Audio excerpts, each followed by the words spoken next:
kailangan masya. Tapos, Bigyan mo. Tingnan mo!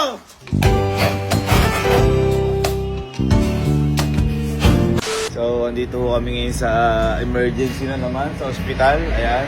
Kadahilan ang tinakbo namin sa ospital si Kalo. Kasi sepak pamor. Ayan.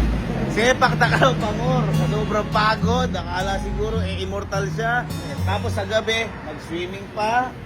Nung madaling araw, nagloko-lokohan pa tayo. Halos walang tulog. Ngayon, kinamagaan, inaapoy na po nalagnat.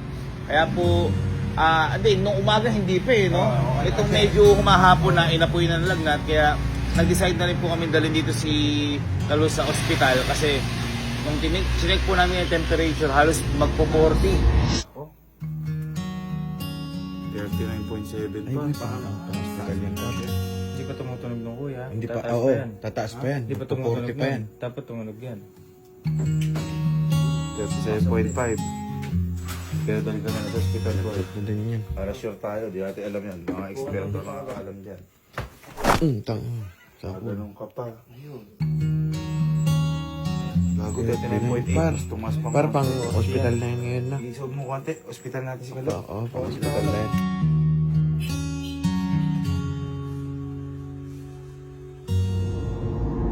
Napakataas, kinakabahan po kami baka magkumbulsyon kasi hindi naman po namin, siyempre, eksperto po nakakaalam doon.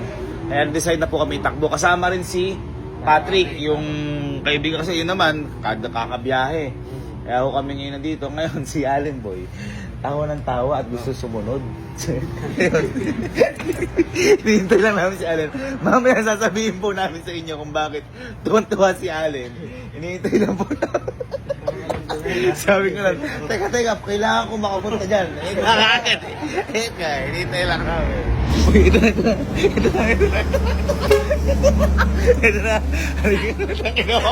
Napakawalang yan. Ba't masayang masaya? Sige pa, halika. Hindi, kasi sinasabi ko kanina. Ba't ka masaya? Siyempre, makaganti na ako. Paano ganti? Baka nakakalimutan niya ginawa niya sa akin noon. Nung. Kaya sakit ako.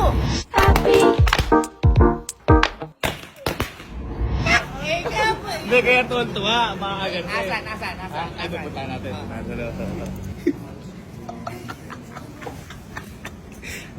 Sepak takraw. Kaibigan ko. Oo. Kaibigan ko.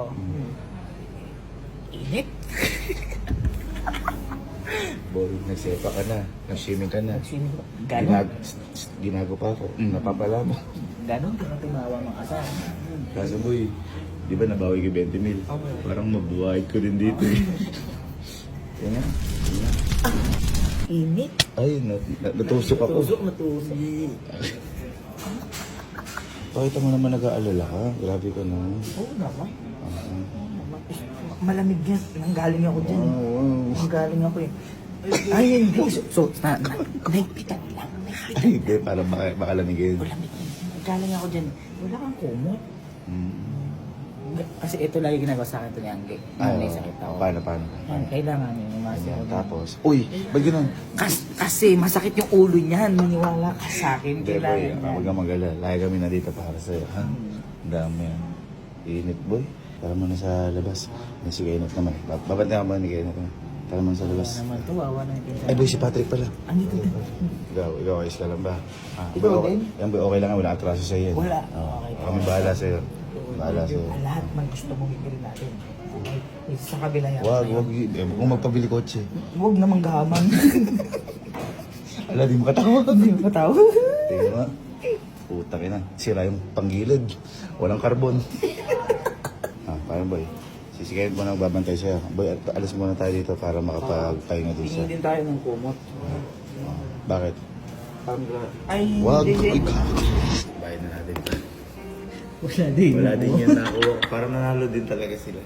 Parang Hindi, bilang. pero kasi hindi kasi nakakapag-training na sila Kalo. Oo. Kaya ganun. Na ano yun, sobrang pagod. Yun ako nun eh. Sobrang pagod. Sabi ko, nagsepak. Oo. Nag-swimming ng gabi. Oo. Naglukuhan tayo ng araw ng tulog. Kaya nga. Ang umaga, ayun. Ganun din ako nun. Grabe. Kaya ano gagawin? Ha? Ano gagawin? Pahinga na lang. Tapos? Gaganti. Magpahinga muna sila para maranasan na gaganti.